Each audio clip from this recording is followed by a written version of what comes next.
When I ask a question to the next gen, put up your hand, okay? All right, and we will not be able to give you the microphone, so allow me to just hold it. How many next gens are coming to an AGM for the very first time? Put up your hand. Nice and loud. Touch. Look like you're touching Jesus up there, trying to get Jesus.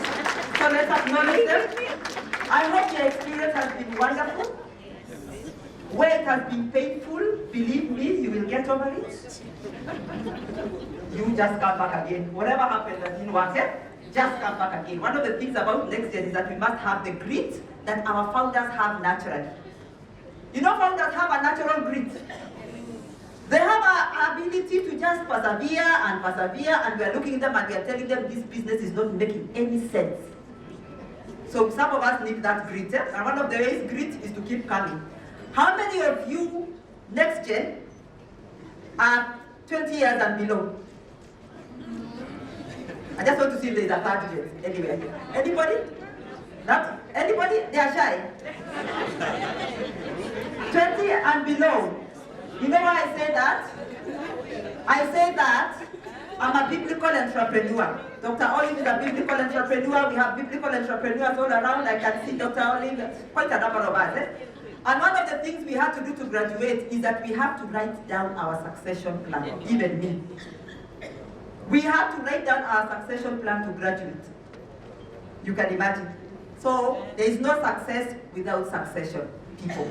You do all the junior secondary you want, go and borrow 10 million from KCB, but there is no success without succession. All right? How many of us are 30 and below? That means between 20 and 30, put up your hand. I can't see, so I want to see. Let me come here so I can see what I'm asking. I want to see the majority. I'm trying to do an average. 20, between 20 and 30. I hope I'm not showing picture too much. Sorry, that's me. 20 to 30, I'm the patron of next year, so I'm allowed to do some things. Thank you very much. 20 and 30. How many of you between 30 and 40? Wow. Now, do you see why we stop calling ourselves India? Partners.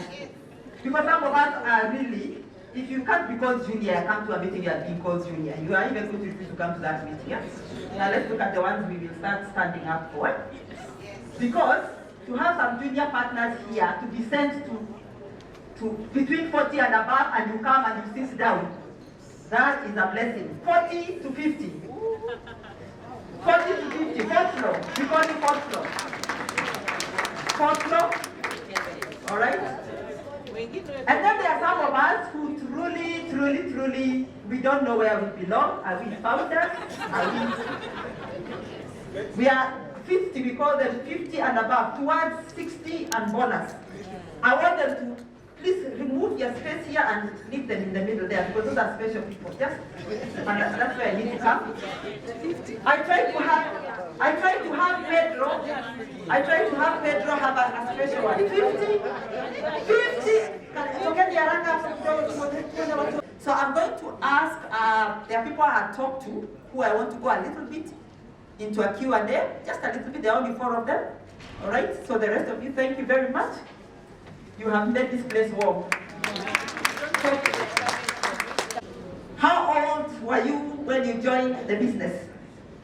26 years. 41. 29. 42. Can you see? Your next gens can join the business. My father used to say he's following the model of the Muindis. What age do they follow? Mr. Mbongo used to say, hey, me, I'm looking at these Waindis. They seem to be getting something right. Kikuyus seem to get it wrong. We look like we're very good until we die and then everything goes wrong. So there must be something that the Wahindis are doing right. What age does the Asian community get their people in? No, it's not yes. When they close school. Yes. They go for. Yes. When they close school. Yes. They're there. When they don't go to school, they Ah. do their business. Yes. Eh. Hata homework hawafanyi. Hiyo homework Monday to Friday, Saturday to Sunday, family business. Go and learn how to smile with customers. Then, the next question. One of the things we love about when we were starting the next gen, we used to laugh that we are KYMs.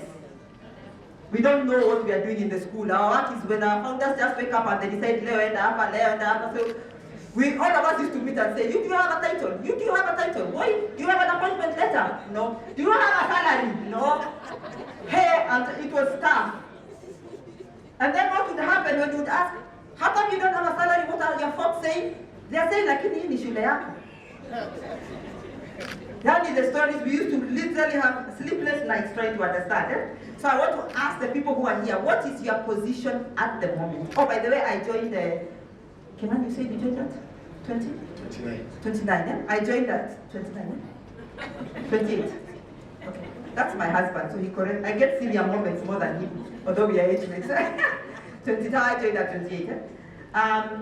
What is your current official position? Because now you're not called next gen.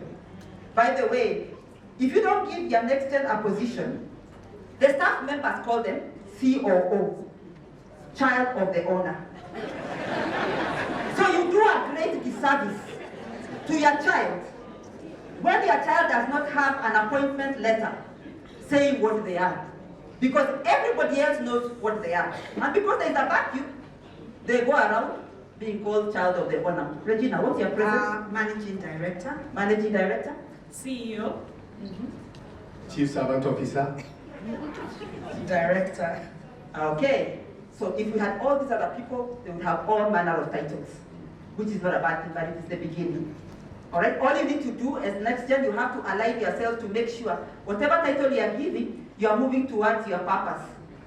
Because if you talk, this family business can turn you around until God asks you, what did you do for me? No, me, I was just busy serving my father and my mother. No. All right, so just make sure whatever position you are, you keep going to those assessment tools, psychometric testing, personality, to find out that you are doing. Let me tell you, I started as a standard 2 class teacher. And I'm a PSC graduate, thank you very much. You're laughing at me. As a PSC graduate, I started as a standard 2 class teacher because I only went to Shikilia, my cousin who had gone for a mission in Hungary. I was not planning to be in the school. And then I stayed and I never left. All right. Okay, but as I continue growing, I realized there are some things that I cannot do well, but my parents think I can. So because of getting more personal development, that is why one of our core values is personal development, I realized some of these things that I'm being told to do because I have a degree, I really cannot do and they are not in my life. So slowly by slowly, I started moving to the point like now, many people know me as even a trainer more than a teacher.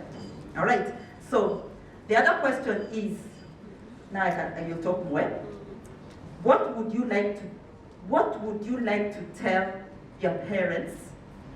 Okay, and we'll start with those who are in heaven, okay, and those who are alive, even if they're here or not. Okay, so Regina, you heard yesterday, I usually tell people if you want to benchmark succession, go to Mountain View School. Because both parents are arrested. So it is called a sibling generation school. It is run by siblings. So this is the best school to actually benchmark. So have you gotten, what would you like to tell your parents? You want to honor our parents? All right, go ahead. Okay. First and foremost, I love the way they brought me up. I don't want to say whether I was spoiled or I was hated, because I got both of the two worlds. Being the firstborn, I was beaten for everybody else's mistake. And then they were also very, very good to me, in the sense that they encouraged me. They told me I was going to be great, I was going to be the best thing in the world, I was going to be the one who was going to hold the family together. I didn't love that because I wanted to be free. However, now I understand why they did it. And I really, really appreciate that. And my advice is to you as parents, hoping that your children will either join you or not, is to make sure that you give them the freedom, because I was also given the freedom, just to work with both of them. More so my dad, because he was in education, and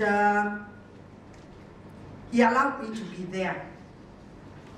Told me off and loved me. Told me off and loved me. Went to the best schools. In those days, I went to Loreto Convent, Musangari. Made sure I got the best education, even though they had very little. Give your children the best you can give them. We are told education is our future, isn't it? Would I be here if I had not followed those instructions? I wouldn't be here. Mountain View School will not be where it is today. So I appreciate and I thank God for my parents.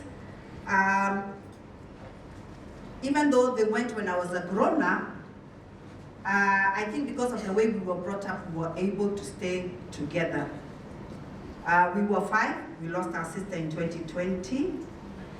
When we were going through our succession, we had another school which a brother of mine opted out of Mountain View School and went to carry on with the other school. I worked very well with my 2 brothers. For lack of a better word, I'm their next parent. Matriarch. Yes, and I feel so humbled. I feel so humbled, and all glory to God for all this. I wouldn't have done it without him. Amen. Thank you very much. Thank you. Good afternoon, everyone. So my name is Nina Mutegi, and I'm the Chief Executive Officer of Mirema School. Mirema School is a primary school that is off Thika Road in Nairobi. And what I can say, that's a very loaded question. I am one of 3 siblings, so I'm the firstborn. This firstborn, it's always a lot of pressure. And I started working in Mirema about 7 years ago. So my sister was running the school before me. She has since stepped away to do other businesses. And I came back from the UK after living abroad for 23 years. So I came back. I had been working as a nurse in a hospital, just like a nurse, what you know a nurse to be. And suddenly I came home and I wanted to start my own healthcare business, and I was thrust into the finance department in school because, like all of us, everybody was struggling there with money being stolen and mishandled. And I asked myself for a very long time, what am I doing here? I'm a nurse and I was a good nurse. And I really was conflicted about it. I'm sharing this for the next gens in the group because many of us will have come with ideas on life and what you think your life should be. So I found myself doing more and more of the schoolwork, and because of my experience, God has a way of using all the experiences you have had to build you up for something you did not expect. So I had worked as a global nurse working in different countries. So I had the opportunity to see how systems work or don't work. I'd had the opportunity to set up programs in different countries, and I found myself using some of those skills in Mirema School. So remember, I've come as a nurse, now I'm working in finance. So I had to go and do a finance course. I had to go to iTax offices and figure out how they do tax. I had to make SG my friend because he knows numbers and I don't. And I'm suddenly the one in charge of the numbers in the business. I had to go on the Nehemiah course and learn how to do business, basically. And like Betty keeps bigging me up on that, and it's really a success story because to win an international award for a business model when you're a nurse is not a joke. I was very well supported, and I just realized now how God has put his hand in everything. So my advice then for the parents, the founders, what my parents did fantastically, and I don't even know whether I could do it, was to step back, give us the checkbooks, make us signatories, and they left us. They were watching from a distance. Of course, they're still on the board. They're still making sure we're not making any fatal decisions. But we have made decisions. We've lost money, sometimes a lot of money. And they can see it coming, but you see, we'll be the younger ones. We are a bit more, risk takers compared to them. But that decision is actually what has allowed us to now come into the business, because we realized having them and us in the business was extremely difficult. Extremely. I come from a Meru background. Having an argument with my Meru father it was difficult. So for them to step back, I think, was the best thing. And then now for us to get the skills that we needed to run the business, now they don't even look. They have trusted us completely, and it has worked very well in that transition. So finally, when you're in your business, please put structures in.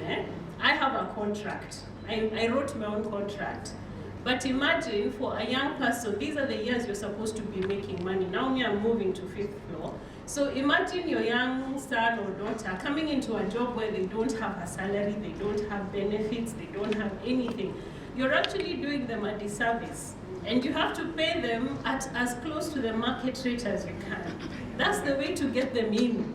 And that is what I was able to do for myself, which then allows me to have peace, because I have a family as well that I must contribute to. So put those structures in place, and then the biggest one, put your house in order with regard to ownership of things, inheritance, wills. Those were the things that held my family back for a very long time, until we knew what was going to, okay, we don't know what's in our parents' wills, but things like ownership, property, all that is very clear now. We have a trust that manages that, so nobody is, waiting for the surprise of, will it be Nina, will it be my sister, my brother? There's no surprise. Shareholding is done, equal portions, and now I get paid as an employee, and then I get my dividends as a shareholder, because I belong to the company, and it's very well structured. So, Thank you. Good evening. That was a very scary statement that Mzee made. That if the school goes down, it is who? If it thrives, it is who? The children. It was very scary for me. Now, you can see what I deal with in the house. This is what I deal with in the house. And I promise you, if you come next year for the AGM, I'll tell you how we got married. But just a hint of it. Joseph was sold in Egypt. Joseph was sold? In Egypt. And he married? An Egyptian. Who? Pharaoh's daughter. Yes.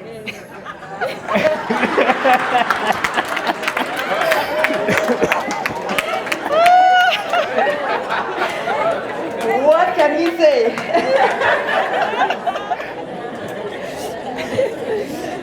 So it was God's design. Actually, I think why this lady married me, she was a God sent. Why this lady married me, she had no challenge then at school. So she came and saw a graduate who is arguing with her. When you come from campus, you have a lot of energy. You want to show the world you can do it. So they come and says, we do this. I say, why? I don't think so. We should do it like this. So she had to bring me closer. My name is Stephen Kimani Gikungu, and I joined Marion School in 1991. We used to hire buses. Our bus broke down.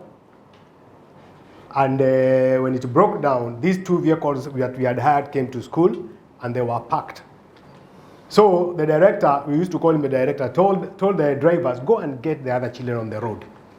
So they entered into the bus and went to get the other children. The owner of the vehicle, that guy was a crook, I would say.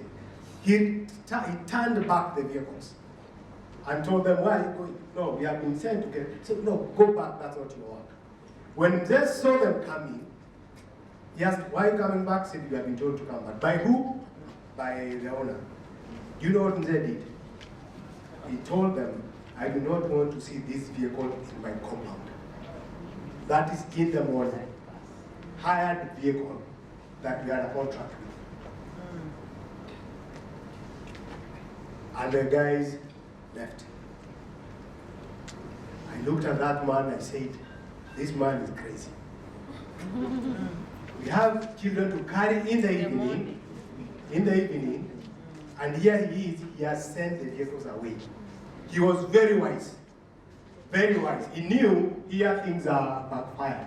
He came and he called me in his office and told me, Kimani, I said yes. These guys, forget about them. I said, why? Imagine if they're the ones who have not come to carry your children. You are lucky I'm the one chasing them away. So you know you have chased them away. So you can be able to do whatever you want. Imagine if they did not come in the evening. What would you do? See, he's making a lot of courage. He was a man of courage. And up today, I remember him and I say, when he passed on, you know some people you think they would not die, eh? Actually. Me, I didn't think he would, Fred, I didn't think he would die. I mean, at his age of 76, he was still young. But he passed on and that's like, actually things changed when he passed on. This lady was given the chairmanship, she's also my chair. She's my board chair, I'm the CEO. So you can see that dynamics, those dynamics. Family business, husband, wife, in-law, mother, father, grandfather. It's crazy, it's crazy. Kikuyu culture. Given the checkbook to run, I mean, it's crazy. And very scary by that time. It was very, very, very scary. Even today, I'm normally scared because I say, I have to leave a legacy. I have to leave Marion School standing.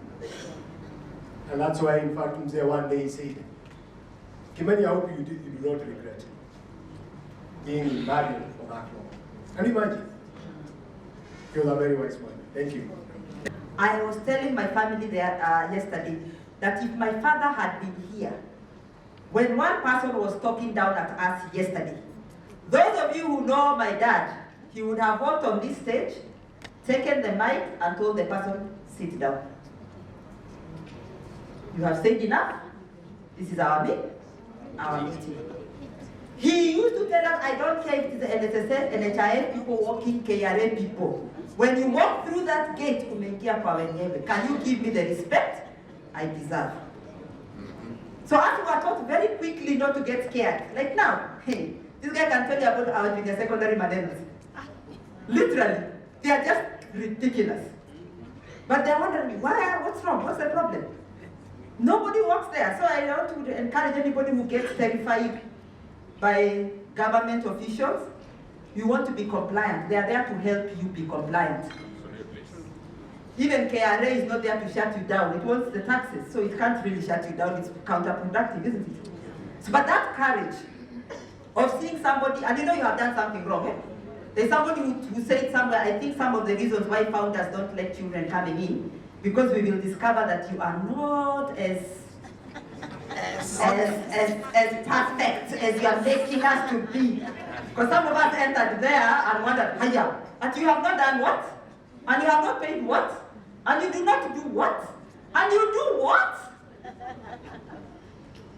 All right, so clean up your house and your school ethically, yeah?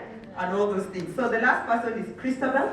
I don't know whether Dr. Tindika have bragging rights. I don't know whether I'm in that generation of bragging rights, but I really, I would tell them if I would choose parents, people don't choose their parents, but if I would choose, I'd choose them. Even now, if I was told, amongst the billions of people in the world, I would choose them.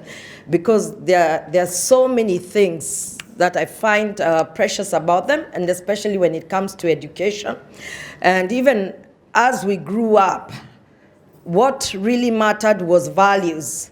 It was never the points. It was never the, what number of grades you got, but how you behaved, You could fail your maths test. You could fail something, you wouldn't be in trouble. But you tell a lie, you would be in such serious trouble and you'd see such disappointment on them. And even when my mom started the Amicus school, it was really, really value-based. And it was not so much about the points you get or, you know, how well you perform in this and that test. And you find that when you start from the side of value, everything else works out. The points just play themselves out. And I think we all did very well in school. My eldest late brother was a dentist. I was the one who's a teacher. My sister is a good economist. We have two engineers, two brothers who are engineers, and another one is a banker, and they all passed, did really, really well.